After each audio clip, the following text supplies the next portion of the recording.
압도적 재미 매불쇼.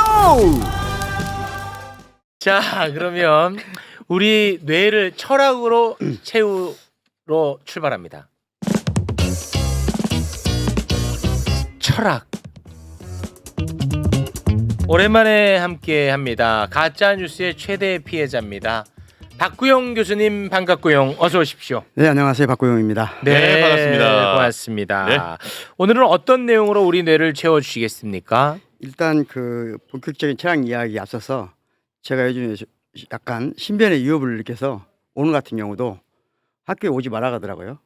예, 왜냐하면 전남대학교에서 지금 세이프 코리아, 네. 스탑 스틸 거기도 집단 지금 시위를 하고 있거든요. 예. 아, 전남대까지 갔어요? 그러면 와. 그 며칠 전부터 교내에 이렇게 종이로 나무에다가 여러 자금들을 막 붙여놨어요. 스타트 스틸 그러면서 이제 제 가짜 뉴스도 중간에 붙이고 그래서 와. 제가 지금 온라인이나 오프라인에서 저 관련된 이름이나 이런 거 제거하고 그렇게 생활하는 지금 상황입니다. 아유, 대단하다. 그러니까 왜 이런 친구들이 이게 사실 아까 앞에 잠깐 다뤘잖아요. 네. 다뤘는데 그 숫자가 많지는 않아요. 많은 것처럼 예, 보이는 거지. 많지는 않던데. 많지 않습니다. 네. 근데 상징 투쟁을 벌이는 것 같아요. 네. 상징적 장소가 되는 걸 찾아다니는 겁니다. 아. 그러니까 그 전에는 뭐 이제 민주화의 상징? 그렇죠. 민주화의 상징 정말 고약하네요. 예. 거기 가서 왜 그러냐면 옛날에 정광훈 씨는 그 생각을 못했는데 이 세이프 코리아 집단은 본인들이 민주화의 정통 선상이 있다고 믿어요. 아. 네. 그러니까 정광훈과의 차별점을 두기 위해서 더 그러는구나. 더 그렇습니다. 네. 그래서 민주화의 상징적 장소들이 꼭 갑니다. 아. 대학에 다니는 것도 좀 그래서 그런 겁니다. 그래서 너무하다, 진짜. 예. 근데 진짜 이분들이 너무한데. 특이한 게 이런 어떤 헌법 파괴적이면서 내란을 옹호하는 어떻게 보면 완전한 퇴행이거든요. 완전한 네. 퇴행이고 역주행인데 이게 어떻게 가능할까? 네. 저는 이제 개인적인 의심은 이분들이 뭔가 동질적인 집단이라 생각하고 있어요. 뭔가 하나의 신념에 기초하고 있다. 우리가 잘 모르지만 예. 뭐 자세히 얘기할 건 아닌데 네. 그런 의심을 하고 있는 상황이고요. 네. 최근에 또 제가 그 헌법재판소에서 저는 개몽되었습니다. 김계리 변호사. 예, 굉장히 충격적이었어요. 간증했죠. 간증. 우선은 개몽이란 말 자체도 너무 충격적인데 저는 이제 나는 개몽되었습니다라는 말이 어떻게 가능하지? 네. 이 말은 마치 이런 말 같거든요. 나는 자살되었습니다. 나는 자살 당했습니다. 이런 말과 똑같은 말이에요. 예. 이게 무슨 말이냐면요. 계몽이란 말이 무슨 뜻인지를 지금 전혀 모르는 것 같아요. 그러니까 이분 말은 정확히 하면 나는 계몽되었습니다가 아니라 이분 말 뜻을 그대로 살린다면 나는 계시 받았습니다. 이렇게 해야 되거든요. 계시 받았습니다. 예, 계시 받았습니다 해야 맞아요. 그래요. 그러니까 계시와 계몽의 가장 큰 차이가 있거든요. 계시와 계몽. 즉 기독교 문화에서 나온 거잖아요. 네. 계시는 타인에 의해서 내가 깨달음을 얻는 거예요. 그러니까 타인 중에서도 하느님이 특히 네. 선지자가 네. 우리를 깨우치게 하는 것 이게 계시예요. 계시 받았다. 네. 계몽은 그런 게 아니에요. 다른 사람의 도움 없이 홀로 깨닫는 게 계몽이에요. 그렇습니까? 네. 이 말을 조금 좀 철학적으로 차이를 설명하기 위해서 계몽 하니까 계몽의 역사에 대해서 간단히 설명을 드릴게요. 네. 그러니까 계몽이란 말은 최근에 그러니까 20세기 철학적 논쟁 중에 가장 중요한 단어 중에 하나입니다. 20세기 철학적 논쟁 중에 가장 논란이 됐던 개념 중에 하나예요. 계몽이란 개념 자체가. 네. 그런데 이게 독일에서는 1783년 4년에 독일 전체 특히 베를린 프로이센에서 큰 쟁점이 되거든요. 이 계몽이란 개념 자체가. 예. 그게 뭐냐면 결혼식을 할 때 목사님이나 신부님이 집회해야 되냐 말아야 되느냐 하는 문제였어요. 그런데 일반적으로 당시에 기독교 국가이기 때문에 당연히 목사님이나 신부님이 결혼식을 주재해야 되지 이렇게 생각할 수 있잖아요. 네. 그 당시 계몽주의라고 하는 일군의 흐름이 있었고 그 계몽주의를 찬성하는 사람들은 그걸 반대한 거예요. 아니 세속화된 나라에서 일반적인 결혼식이라든가 그러니까 태어날 때 결혼할 때 그다음에 죽을 때는 그동안은 교회를 간다 했거든요. 근데 꼭 그럴 필요가 있냐 결혼식을. 결혼식을 우리는 세속화된 사회에서는 이제 신부님이나 목사님 없이 우리끼리 하자. 이런 말이 나오니까 크게 불편한 분들이 질문을 던진 거예요. 계몽이 도대체 뭐냐. 네. 그래서 1784년에 그 유명한 논문을 칸트라는 철학자가 씁니다. 칸트가 그때 썼지. 예, 아주 유명한 논문이에요. 이 네. 논문이 뭐냐면 에세이식 논문인데 계몽이란 무엇인가에 대한 답변이라는 글이에요. 이 답변에서 아주 유명한 문장을 합니다. 계몽이란 다른 게 아니고 미성년 상태에서 벗어나는 것이다. 미성년 상태에서 벗어나는 것이죠. 네. 어른이 되는 거네요. 어른이 되는 거예요. 네. 한마디로 말하자면 그러면 미성년 상태라는 게 뭘 말하냐? 다른 사람의 지도가 없으면 자기의 지성을 사용할 용기가 없는 사람이에요. 그러니까 계몽이란 뭐냐? 다른 사람의 지도 없이 스스로 자신의 지성을 사용할 용기예요. 조금 어려운 말처럼 보이긴 한데 좀 더 쉽게 말씀드리면 네. 칸트가 이런 말을 해요. 지식이 많냐 적냐는 계몽하고 아무 관계가 없다는 관계 거예요. 없어. 내가 얼마나 많이 안다고 해서 계몽을 한 게 아니에요. 사태를 아냐 모르냐가 문제가 아니고 다른 사람의 지도를 받지 않고 스스로 자신의 지성을 사용해서 진실을 깨쳐갈 때 이것이 계몽이라고 한다는 거죠. 계몽 되었단 말은 불가능하다는 거죠. 그건 이제 불가능한 거야. 계몽 스스로 될 수가 깨닫는 없는 건데. 거예요. 스스로 그렇죠. 계몽하는 거지. 스스로 계몽하는 거지. 이게 동양 사람들한테는 조금 낯선 말일 수가 있어요. 왜냐하면 서양에서는 오랫동안 계시 종교가 지배해 왔거든요. 계시라는 것은 방문한 대로 각성이 일어나는데 이 각성이 내가 깨우치는 게 아니고 계시에 의해서 깨우치는 거거든요. 기독교, 이슬람교, 유대교는 공통점 이거예요. 네. 신이 항상 어디선가 부르거든요. 최후가 부른단 말이에요. 그러면 그 신도가 가장 훌륭한 신도는 뭐예요? 그 부름에 응답하는 거예요. 네. 그리고 부름이 않고 명령이거든요. 명령을 받으면 그 명령에 따라 사는 것이 소명의식이에요. 그 직업이고 그런 거거든요. 그 동양은 원래 그게 없었어요. 천명은 있었지만 동양은 기독교나 불교나 기본적으로는 스스로 깨닫는 거예요. 그러니까 우리는 계몽이라고 하는 것이 우리 계몽 스스로 깨닫는다는 게 우리 문화권에서는 낯설게 다가온 것처럼 보이지만 우리한테 그냥 익숙한 거긴 해요. 그런데 거꾸로 우리는 계몽이란 말을 거꾸로 서구에서 받아들였단 말이에요. 그러니까 서구화가 계몽이 된 거예요. 오히려 이분들은 그러니까 기독교적 베이스를 갖고 있는 분들은 우리가 기독교를 믿는 것을 계몽이라고 생각하는 경향이 있어요. 정반대로. 그러니까 엉뚱하게 계몽을 이해하고 있는 거예요. 네. 그러니까 기독교가 계몽인 거예요. 우리 것은 계몽이 아니에요. 우리 건 버려야 될 것이에요. 계몽은 원래 뿌리가 그래서 탈주술, 전통을 벗어나는 거거든요. 전통적인 세계관에서 벗어나서 스스로 깨닫는 거예요. 권위를 인정하지 않는 겁니다. 그게 신이든 다른 사람이든 아버지든 누구도 관계없이. 그런데 우리는 우리 스스로 계몽한 게 아니라 계몽이란 말이 서구로 들어왔단 말이에요. 기독교와 함께 들어왔어요. 그러다 보니까 계몽이 기독교한 줄 알고 있단 말이죠. 네. 이런 데 생겨나는 기이한 현상이 나타나고 있다. 네. 계몽되었다는 말을 네. 영어식으로 표현하면 비문이에요, 그냥. 예, 요건 잘못된 문장이에요. 네. 우리는 그러면 그 계몽, 예. 그 개념이 참선 정도 되겠네요. 그렇죠. 참선. 정확히 말하면. 야, 내가 해내잖아. 우리한테는 그게 가까운 말이에요. 참선이 좋은 말이에요. 너 이걸 또 이렇게 이것도 해내잖아, 이놈아. 난 지금 머리 뒤죽박죽이야 지금. 이게 좀 복잡한데 예. 그러면 이게 계몽이라고 하는 것이 휴머니즘, 휴머니즘. 또 이성주의, 과학주의와 연결돼 있거든요. 네. 그러면 19세기까지는 계몽이 진보의 상징이었어요. 왜 그렇겠죠. 종교보다는 과학을 받아들이니까. 그럼 20세기 오면 어쩌겠냐 이죠. 2차 세계대전이 끝나고 세계에 기본적으로 조금 진보적이라고 생각하시는 분들 새로운 진보치 생기거든요. 네. 2차 세계대전이 끝나면은 새로운 진보 진영이 서양에서는 계몽주의가 현대인들이 겪는 고통의 뿌리일 수 있다 하는 거예요. 계몽이 오히려. 왜? 그러니까 왜 계몽이 고통의 뿌리냐. 심지어 20세기 2차 세계대전을 뿌리로 가보면 반유대주의의 뿌리로 가보면 계몽주의가 있다는 거예요. 반유대주의의 뿌리는 계몽이 계몽주의다. 네, 계몽이 있다. 왜 그러냐면 왜 그런 거야? 계몽주의의 가장 큰 문제점은 뭐냐면 이성에 대한 신뢰예요. 이성주의거든요. 이성주의. 이성을 강하게 신뢰하면 뭐죠? 근데 이성을 강하게 신뢰하면서 감성을 억압해요. 차이를 억압해요. 모든 걸 그러니까 나의 이성과 최욱 씨의 이성이 다를 수 있나? 이성이라면? 다름을 인정하지 않는 그렇죠. 거야. 이성 중심주의에 빠지게 되면 어떤 문제가 되냐면 합리적으로 사고하는 사람은 모두 동일하게 사고해야 되는 위험성에 빠지는 거예요. 전체주의로 갑니다. 그렇죠. 그러니까 네. 이게 합리주의적이고 과학주의적인데 사실은 전체주의적이다. 그래서 마치 예를 들자면 유대인을 볼 때 합리적인 존재가 아니라고 말하는 거예요. 계속해서 만용화시키고 계속해서 억압하고 뭔가 이질적인 것을 억압하려는 농구로 사용되기 시작했다. 그래서 이제 두 개의 두 개의 큰 틀에서 보면 계몽주의를 바라보는 두 개의 큰 20세기 중반부터 후반부부터 가장 강력한 세계적인 논쟁이 있어요.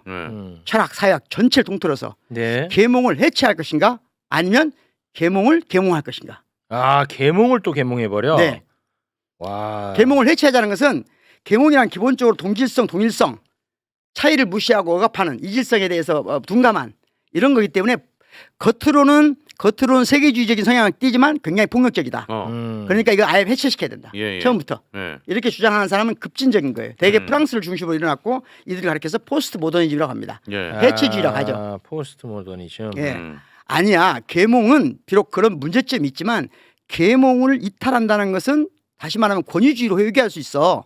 그러니까 계몽을 계속해서 급진적으로 계몽이 계속해서 차이를 존중하는 방향으로 계몽돼야 돼. 이렇게 주장하는 사람들이 있어요. 이게 신좌파 운동이고 그게 흔한 말대로 프랑크푸르트 학파입니다. 아, 신좌파 운동이 네, 이게. 신좌파 운동이고 프랑크푸르트 학파예요. 그러니까 그게 68혁명에서 꽃을 핀 이 두 개 68혁명을 주도했던 미국과 독일과 미국과 프랑스의 핵심 세력들이 이 두 세력으로 나눠져요. 한쪽에서는 계몽의 해체, 한쪽은 계몽의 계몽. 지금도 여전히 그런 연장선상에 있다고 말할 수가 있습니다. 계몽이란 말이 그렇게 한때는 영광스러운 즉 신화적 세계관, 권위주의적 세계관과 싸우는 진보의 아방가르드였다면 지금 계몽은 어찌 보면 중도 정도 된다. 중도 정도 돼. 네, 지금은. 중도 된다.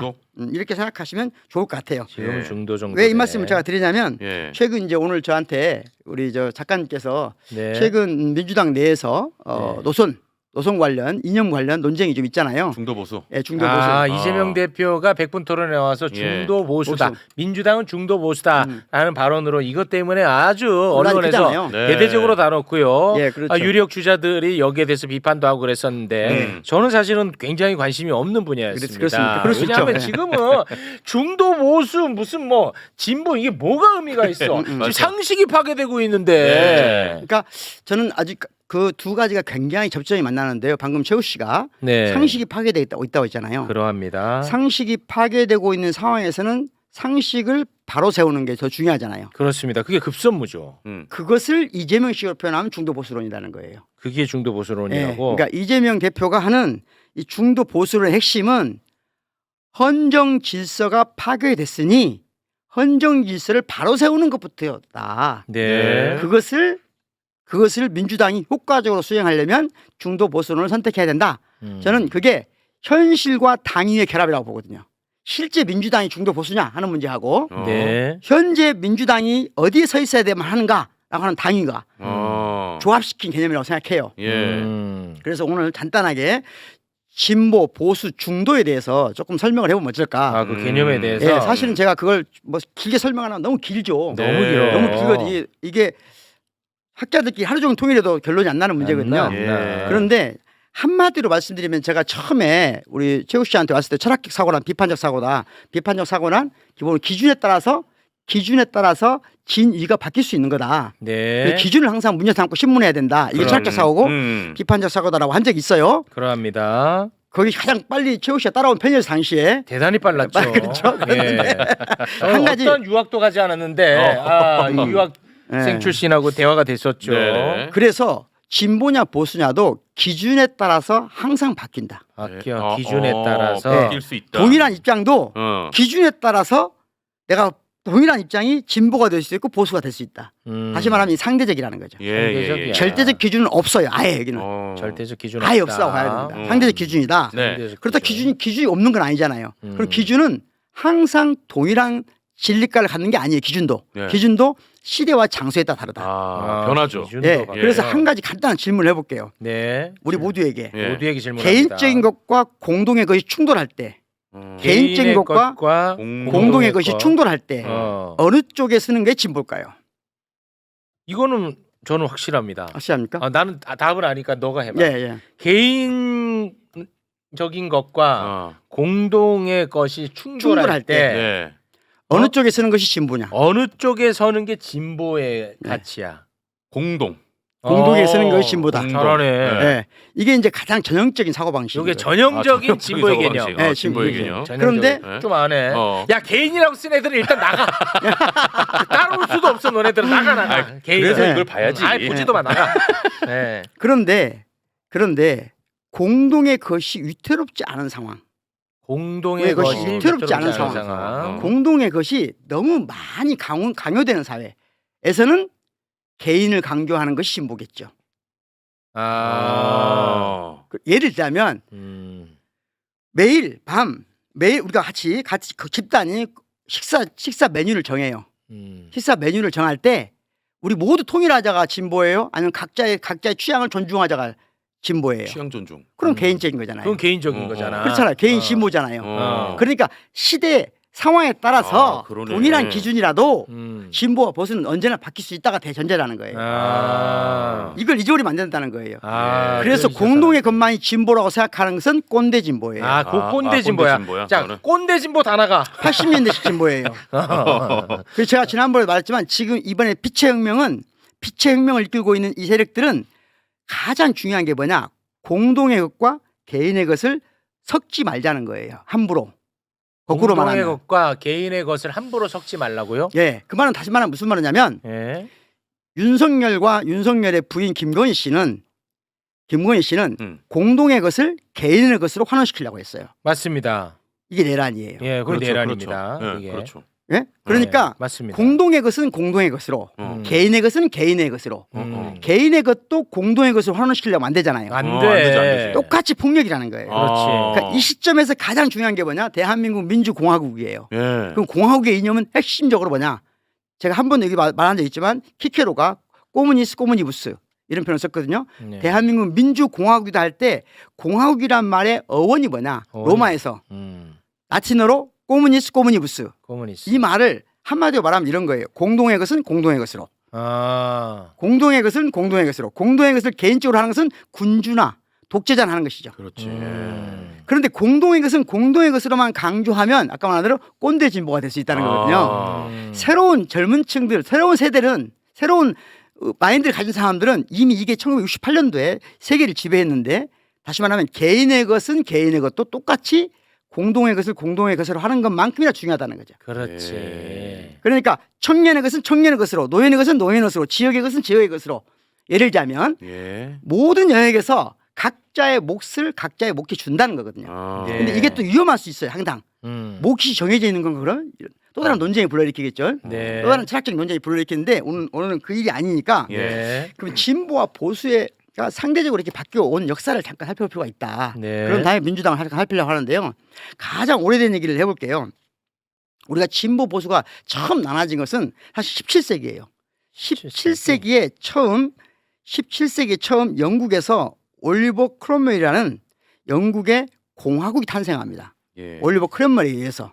그러면 세상에 공화국이 처음 탄생했어요.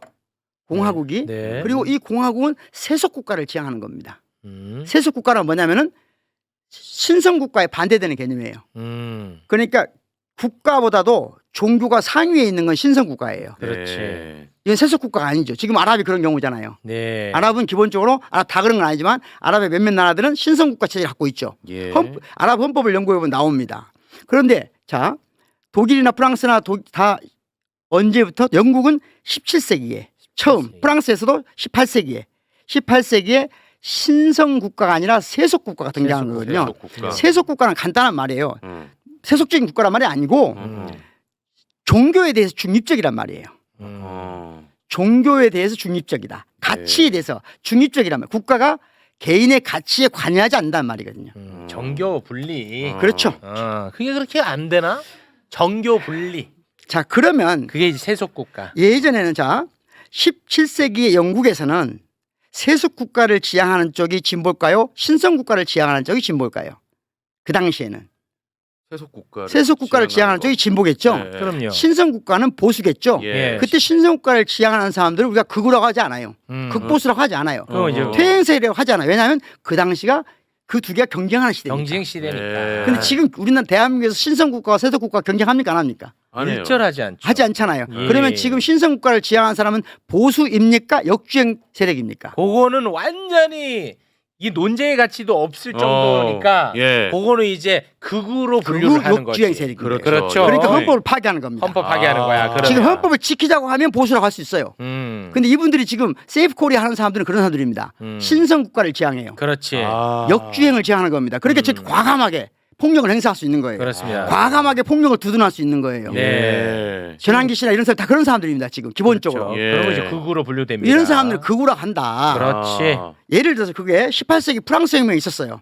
그럼 프랑스 혁명이 있었어요. 예. 그럼 프랑스 혁명에서 공화국을 지향한 프랑스 혁명. 자, 그러면 그때 국민국가, 민족국가와 세계 공화국을 지향하는 세력 간의 논쟁이 있었어요. 어느 쪽이 진보일까요? 뭐랑 공화국. 논쟁했다고요? 민족국가. 민족국가랑 네, 민족국가. 민족에 기반한 국민국가. 민족국가랑 뭐랑 그 민족이나 민족은 중요시 않고 몇 번을 민족하는 거예요? 민족이 아니고 세계 네. 탈민족 공화국을 지향하는 쪽하고 탈민족 탈민족. 국가. 탈민족 쪽이 진보였겠죠. 네. 그리고 국민국가는 보수겠죠. 예. 예. 네. 자, 그런데 우리가 만약에 일제 시대 때 3.1 독립운동 할 때 예. 어느 쪽이 보수일까요? 탈민족 공화국을 지향해야 돼요? 아니면 민족국가를 지향해야 돼요? 그때는 민족국가지. 민족국가가 진보가 되는 거예요. 그럼, 그러니까 시간에 따라서 장소에 따라 다 달라진다는 다른 거 거야. 하는 거야. 이게. 그거 이해했어. 됐지. 우리 일제 강점기에 탈민족을 외치는 사람들이 누구야? 매국노들 친일파들이잖아. 이완용이. 그렇죠. 그래서 18세기에 가장 대표적인 또 하나 사건이 있는데 18세기 자유무역 사상이 나오거든요. 자유무역. 자유무역은 당시에 중상주의 세력이 중상주의 보호무역이에요. 예. 중상주의는 국가가 무역을 통제한다는 입장이 중상주의입니다. 예. 국가가 무역을 통제한다. 수출은 많이 하려고 하지만 수입은 강력하게 통제하는 거예요. 통제하는 지금 거야. 트럼프 하고자 하는 거거든요. 예. 중상주의. 거래를 중시 여기는 국가가 거래를 주도하는 중상주의. 보호무역이에요 이게. 네. 여기에 맞서서 프랑스에서 중농학파가 생겨요. 중농학파. 중농주의. 들어보시 학교 다닐 때 배운 거 들어보셨죠? 중농주의는 배웠다고 단정 짓지 마세요. 그런가요? 안 배웠으니까. 중농주의란 말도 사실은 안 나요. 재밌는 말인데 네. 번역을 그렇게 해서 그런데 원래는 피지오크라트란 말인데 피지오란 말이 자연이 지배 이런 말이거든요. 이 말 좀 쉽게 하면 이런 말입니다. 무역을 자연스럽게 둬라. 자유무역 FTA. 그렇지. 자유스럽게. 자유무역. 돈 걷고 하지 말고 국가가 통제하지 말고 자연스럽게 해라. 그걸 중농주의라고 해요? 그렇죠. 중농주의입니다. 좀 번역을 잘못했네. 번역이 좀 그렇죠. 네. 근데 그 당시에 농업을 하는 사람들이 그게 중심이었어요. 그러다가 중농이 된 거예요. 자, 그러면 그 기반 위에서 영국의 국민 경제학이 탄생한 겁니다. 리카르도 애덤 스미스. 아담 스미스. 이런 보이지 않는 손. 보이지 않는 네. 손. 네. 자, 그러면 자유무역은 지금 진보입니까 보수입니까 대한민국에서? 지금 대한민국에서 자유무역은 보호무역이 진보입니까? 자유무역이 진보입니까? 요거는 좀 까다로운데. 네. 사실 그 노무현 정부 때 이걸로 엄청 가장 논쟁이 싸웠거든. 있었죠. 논쟁이 아주 세게 그렇죠. 붙었었거든 그때. 강력하게 붙었죠. 네. 그래가지고 노무현 대통령이 진보들한테 욕을 바가지로 그렇죠. 먹었습니다. FTA 한다고 해가지고 맞죠. 그렇죠. 왜냐하면 그때는 그럼 보호무역이 진보같이 느껴지는데. 왜냐하면 농민을 보호한다고 생각했기 때문에. 왜 농민을 보호하는 게 진보일까? 농민이 약자라고 생각했기 때문에. 약자를 보호하는 게 진보라고 생각하다 보니까 예를 들면 자유무역이 행패를 부른다고 생각했어요. 그러니까 자유무역을 보수라고 본 거예요. 그렇지. 하지만 오랫동안 자유무역은 사실은 진보의 가치였어요. 원래가. 그리고 특히 세계 정치 사회로 보면은 대공황 이후로 이 자유무역을 신봉자들, 자유지상주의자들이라고 하거든요. 리버테리언리스트들. 이들이 사실은 진보와 연맹을 합니다. 진보는 아니지만 자유지상주의자들은 냉정하게 말하면 세계 역사 전체를 보면 이 자유지상주의, 자유무역주의자들은 중도입니다. 대표적인. 중도예요. 자유당. 이승만 대통령이 처음에 올 때 미국에서 본 자유당 모델, 미국의 이 자유무역을 중심으로 한 이 사람들, 자유지상주의자들의 모델을 한국에 심고 싶었어요. 사실은 일본이 그렇게 해서 자민당이 된 거잖아요. 네. 그런데 미국에서는 이 자유당이 한 번도 성공한 적이 없어요. 중도 정당이 잠깐 사라졌다, 나타났다, 잠깐 사라졌다, 나타났다 이렇게 한 번도 자유당이 큰 권력을 장악한 적이 없었는데 1930년 대공황 이후로는 주로 민주당과 결합해서 정치를 함께합니다. 그러다가 1970년 이후에는 지금의 보수정당하고 결합을 했어요.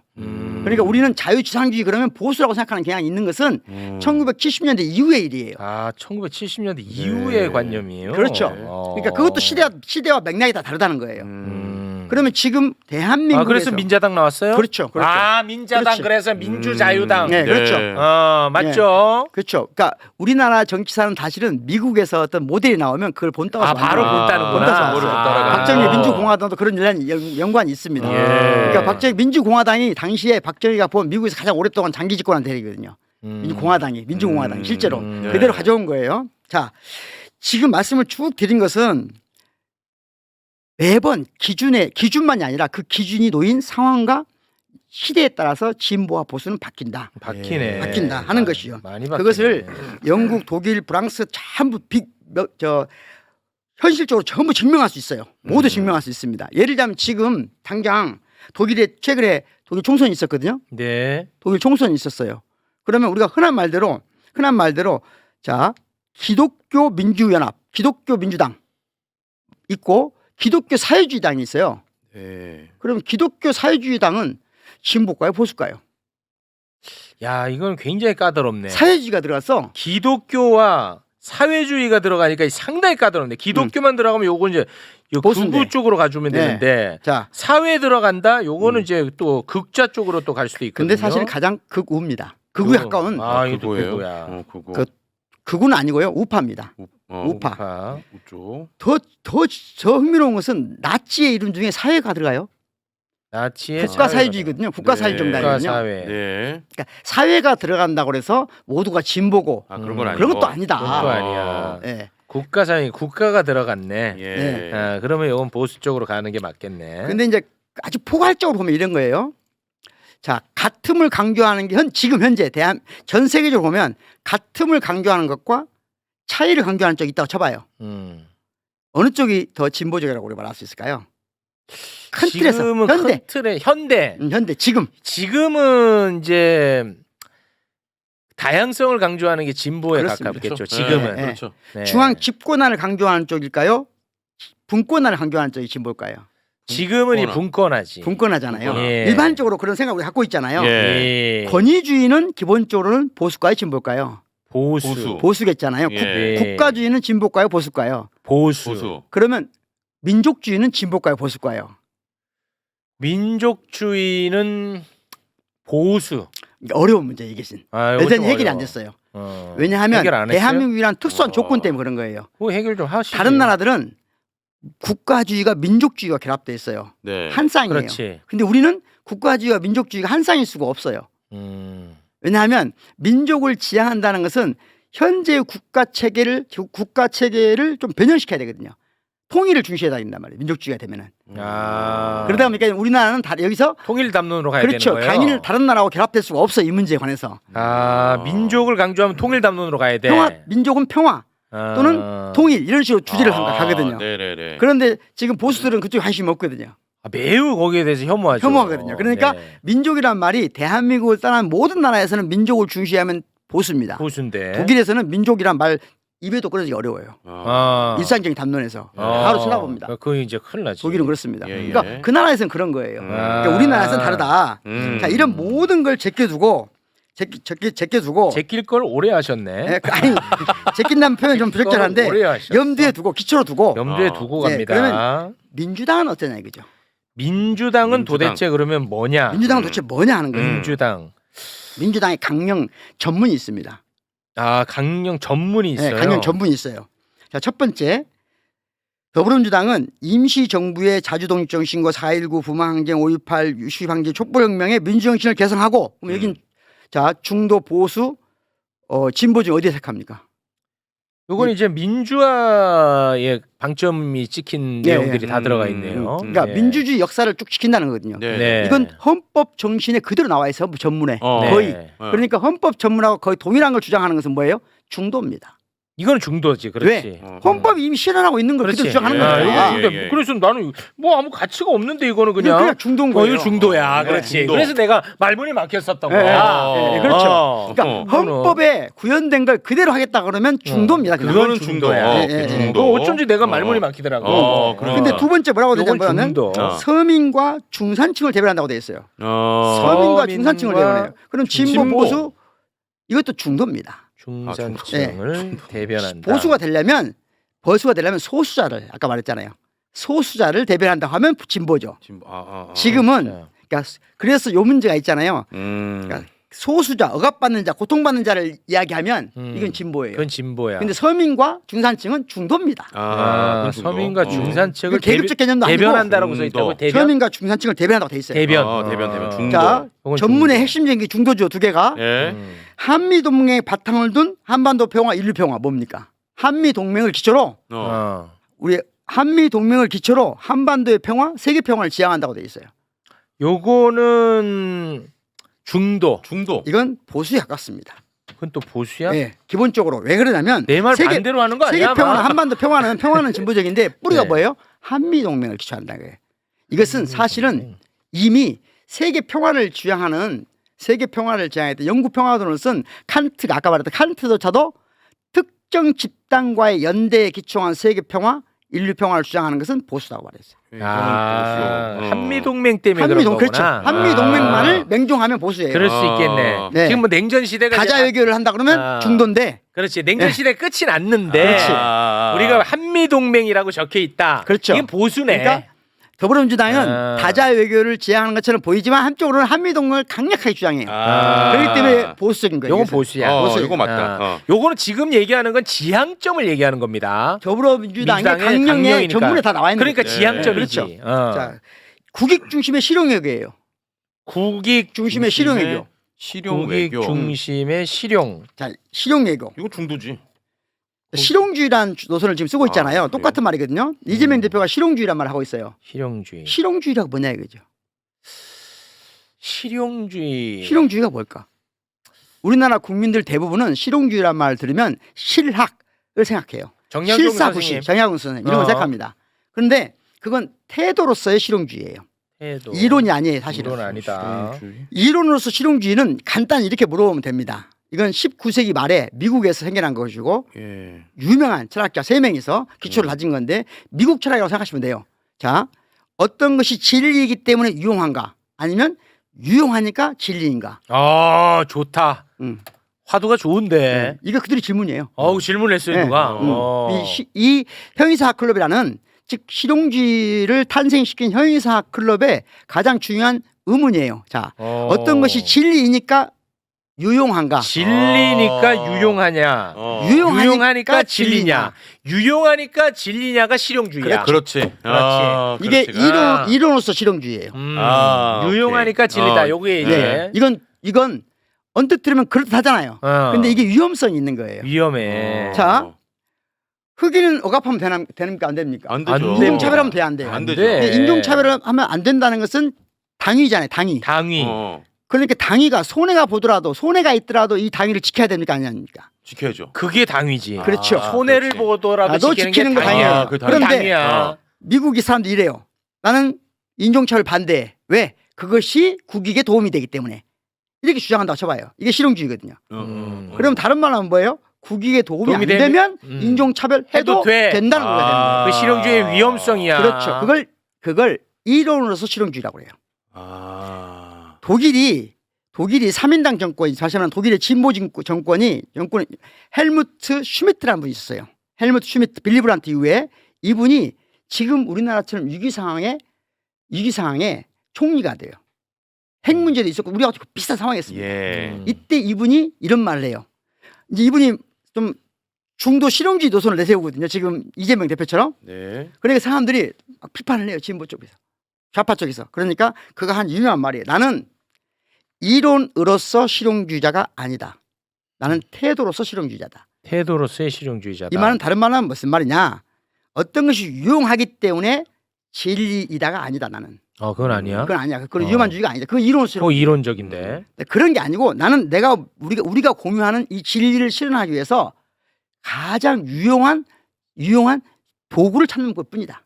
그러니까 지금 상황에 문제 해결 능력을 가져야 된다. 문제 해결 능력을 갖는 원칙 있는 실용주의, 테드로스 실용주의다. 네. 이게 제가 보기에는 이재명 대표의 지금 현 노선인데 좋은 건 다 갖다 붙인 것 같습니다. 노선인데 그게 아까 말씀드린 대로 국익 중심의 실용력에도 그런 편이라는 거예요. 국익 중심이지만 실용력인데 이거 그러면 중도냐 보수냐 아니면 진보냐는 거죠. 이것도 그냥 중도다. 중도 그래 중도. 테드로스 그러니까 예. 중도다. 그러면 예. 헌법에 이런 말이 나와 있습니다. 헌법 처문에 자유민주적 기본질서, 자유민주적 기본질서를 지키는 것. 이것은 진보냐 보수냐 아니면 진보냐 보수냐 아니면 중도냐. 그건 중도지. 이것도 헌법에 나왔으니까 중도예요. 중도잖아. 중도예요. 헌법에 나왔잖아. 근데 여기다 딱 한 가지를 이재명 대표가 더했어요. 지난 대선 때. 예. 뭐냐면 자유민주적 기본사회론이에요. 자유민주적 기본사회론. 사회론. 기본사회론. 이 기본사회론이 뭐냐면 기본적으로 기본소득 플러스 기본 서비스를 결합해서 우리나라에 있는 복지체계를 세계적인 수준에서 가장 새로운 형태의 문제 해결형 복지체계를 바꾸겠다는 거거든요. 이게 다른 말로 하면 진보의 핵심 가치인 거예요. 진보. 이제까지 없었던 걸 하는 거거든요. 그 가치를 이식시켰다는 거예요? 네, 이제까지 없었던 것을 새로 만들겠다는 거예요. 이것도 서양에서 만들어진 기본소득론하고 달라요. 예. 그러니까 문제 해결형 기본소득론이 기본 서비스론. 그러니까 우리가 흔히 말대로 사회복지에는 네 가지가 있거든요. 공공복지, 가난한 사람들에게 좀 특별히 더 주는 거, 공공부조라고도 하죠. 그 다음에 사회보험, 의료보험, 치료보험 같은 4대 보험. 네. 그 다음에 더 중요한 두 가지가 사회수당하고 사회서비스가 있어요. 예. 사회수당이 예를 들면 어린이수당, 청년수당, 노인수당 이런 게 다 사회수당이라고 합니다. 네. 이 사회수당을 조금 더 근본적인 차원에서 토대를 갖추자게 기본소득론이에요. 사회수당을 기본소득으로 바꾸고 사회 서비스 분야가 지금은 복지의 핵심 영역이거든요. 예. 이것도 사회 전반적으로 기초를 다시 잡자해서 기본 서비스론. 이 두 가지 합쳐진 것이 기본 사회론이고 이 맥락에서만 이재명 대표가 진보 좌파인 거예요. 그런데 이거 보편복지. 그렇죠. 쉽게 쉽게 얘기하면. 보편복지 알았지? 네. 선별복지 말고 보편. 보편. 선별복지의 모두다. 대표 주자가 오세훈. 그렇죠. 네. 그래서 이재명 대표는 그동안 왼쪽 날개 민주당에 형성이 왔는데 이재명 대표가 보기에 지금 현재 상황이 뭐냐 이거죠. 마치 이것은 국가적으로 보면 한쪽으로는 지금 김대중 대통령이 등장했을 때보다 더 위험한 상황이거든요. 즉 IMF보다 더 위험한 상황. 경제적으로 지금 많이 안 좋아요. 경제적으로도 거의 준한 상황이고 정치적으로는 더 위험한 상황이잖아요. 굉장히 위험해. 그렇다고 한다면 기본 질서를 헌법적 가치를 먼저 잡는 게 우선이냐? 그렇지. 이걸 더 앞으로 끌고 나가는 기본 사회론이 우선이냐? 아니야. 그 두 가지를 놓고 지금 말하고 있는 거예요. 네. 그래서 바로 적어도 잡아야지. 본인은 태도로서의 실용주의적 관점에서 보면 더불어민주당은 기본적으로 중도 보수의 포지셔닝을 해야 된다. 그래야만 문제를 해결할 수 있고 그래야 그렇게 해서 나라가 튼튼해져야 본인들이 꿈꿔왔던 기본 사회론도 할 수 있다. 네. 또 자연스러운 이야기라는 거예요. 맞는 것 같은데. 네. 네. 그래서 이렇게 정리를 해보고 싶다. 그렇게 이제 정리가 됩니다. 예. 네. 굉장히 학문적으로 이렇게 깊이 있게 들여다봤습니다. 네. 네. 재미는 없었죠. 아니죠. 아니요 좋았어요. 이것이 뭐 재미의 문제가 아니죠. 네. 예, 우리 삶에 대한 문제입니다. 그래서 제가 부탁드리고 싶은 것은 네. 저는 그렇게 생각해요. 민주당 내에 많은 사람들이 많은 정치인들 중에 본인이 이재명의 지금 노선보다 나는 더 급진적인 좀 사회 개혁을 하고 싶다. 그러면 좌파 날개를 형성해라. 왼쪽 날개가 되라. 날개를 형성해라. 네. 아니다. 나는 기존의 여러 가지 상황을 봤을 때 헌법적 가치가 이재명보다 더 중시 여긴다. 라고 생각하면 오른쪽 날개를 하려고 생각해야지. 중도 보수론이 우리가 민주당 역사하고 맞네 안 맞네 하는 정체성 투쟁하는 것은 그건 너무 지금 한가해. 이 상황에 맞지 않다. 너무 한가해. 그러니까 맞지. 정확한 거예요. 너무 한가해. 예. 지금 이 중대한 문제 앞에서 정체성 투쟁하는 것은 정말로 나라 망할 때 우리 한 말에 나라 망할 때 궁궐 짓는 거와 똑같은 거예요. 그렇습니다. 한가해. 예. 우리가 나라 망할 때 민비하고 대원군이 싸우면서 궁궐을 지었습니다. 똑같은 거예요. 한가해. 지금 나라는 망해가고 있는데 정체성 투쟁하고 있으면 되겠어요? 이 정체성은 말씀드린 것처럼 시대와 상황에 따라서 언제든지 바뀔 수 있는 거다. 그렇습니다. 지금 중도 보수가 내일 중도 진보가 될 수 있는 거예요. 네. 그렇게 생각했으면 좋겠다는 거예요. 아, 좋은 말씀입니다. 그럼 제가 그 잘 가고 있었다는 생각이 또 다시 한번 확인을 하는 시간이네요. 네. 저도 계속 듣고 있으니까요. 예, 이걸로 어마어마하게 언론에서 많이 다루더라고. 난리지 뭐. 이것 때문에. 네. 근데 왜 다루는지 알아요? 당내 노선 투쟁을 만들어내려고 그렇죠. 다뤘던 겁니다. 참 한가하다 싶더라고 그렇죠. 나는. 네. 근데 그럴 때 아니고 지금 그런 투쟁을 할 때가 아니라 오른쪽으로 보강을 하거나 그렇죠. 왼쪽으로 보강을 할 때다. 그렇죠. 요 얘기입니다. 그렇습니다. 좋은데요. 예. 그런 것이 진정으로 이 나라가 처해 있는 위치에 맞게 그렇습니다. 정치 활동하는 것이다. 네. 이 지금 무너져 있는 것을 바로 세우다 보면 어느 한쪽 뭐 예를 들어서 뭐 소수자들이 그렇죠. 네네네. 소외될 수가 있거든요. 그렇죠. 왜냐하면 네. 큰 일을 앞두고 있으니까. 그렇죠. 그럼 그런 것들을 누군가가 보강해 줄 필요가 있는 그렇죠. 거지. 그렇지. 그렇죠. 그렇게 하는 거예요. 그렇게 하라는 네, 거지. 네. 그 안에서의 노선 투쟁을 할 때가 그렇죠. 아니다. 그건 맞죠. 그렇게 여유 있지 않다. 예. 요렇게 딱 정리가 되겠습니다. 그러니까 예. 대표님이 말씀하신 걸 따라가다 보니까 왼쪽 날개가 좀 약간 위험해 보이네요. 제가 그렇지. 왼쪽 날개 되겠습니다. 그렇지. 이렇게 말하는 거예요. 예를 들어 이제 그렇다는 겁니다. 예를 들자면 예, 오른쪽 예. 날개가 그렇게까지 되면 안 될 것 같은데 조금 이제 더 세워보겠습니다. 이렇게 하는 거예요. 그럼요. 노선 이게 네. 기본적으로 지금 현재의 상황, 네. 현재 대한민국 상황에 대처하는 정치인의 자세다. 그렇습니다. 네. 근데 저는 여기서 좀 더 하나 덧붙이자면 대한민국의 보수 정당 네. 뭐 앞으로 좀 건강해졌으면 좋겠다. 보수라는 담론이 절대 나쁜 게 아니잖아요. 그럼요. 그렇지 않습니까? 네. 그러니까 보수가 마지막으로 좀- 보수한테 부탁드리고 싶은 것은 네. 만약에 국힘이 진정으로 보수라고 생각한다면 신성 국가를 지향하는 폭력을 두둔하는 세력하고 단호하게 거를 둬야 돼요. 절연해야지. 그런데 단호해야지. 국회 초대해서 그럼 있을 수 없는 일이겠죠. 있을 수 없잖아. 네. 이게 보수가 또 튼튼해야 그거는 맞아요. 네. 경쟁 정당이 그렇습니다. 또 건강하게 갈 수 있거든. 그렇지. 그렇죠. 서로가. 네. 근데 이게 한쪽이 지금 다 너무 안 무너졌어. 되니까 지금. 네. 알겠습니다. 오늘은 여기에서 마무리 짓겠습니다. 확실히 뭔가 이렇게 딱 잡히진 않더라도 이런 이야기를 나누면 뭔가 좀 똑똑해지는 기분이 들고 뭔가 내가 좀 고양되는 느낌 이런 그렇죠. 게 있지. 네, 그런 것도 맞지? 있고, 너도 그동안 복잡했던 게 조금 정리되는 정리 좀 느낌이긴 해. 됩니까? 와, 네. 근데 그 또 진행자로서 잘 따라간다요. 잘 따라가는 게 어려운 아니라 내용인데. 내가 리더다. 아니 학문적인 내가 리더인데 뭘 따라가. 학문적인 배움 어려운 용어인데도 잘 따라간다는 소리야. 어. 잘 나는 따라간다. 일상 언어로서 바로 그것을 대체해 가지고 바로 전달을 하죠. 네. 예. 아, 고맙습니다. 아부 너무 많이 하면 불편해 보인다는 의견이. 뭔 아부야. 아유 내가 느낀 거예요 옆에서. 예. 나는 좀 어려웠거든 사실. 자, 그러면 우리 교수님과는 여기서 마무리 짓겠습니다. 네. 박구영 교수님 대단히 고맙고요. 고맙습니다.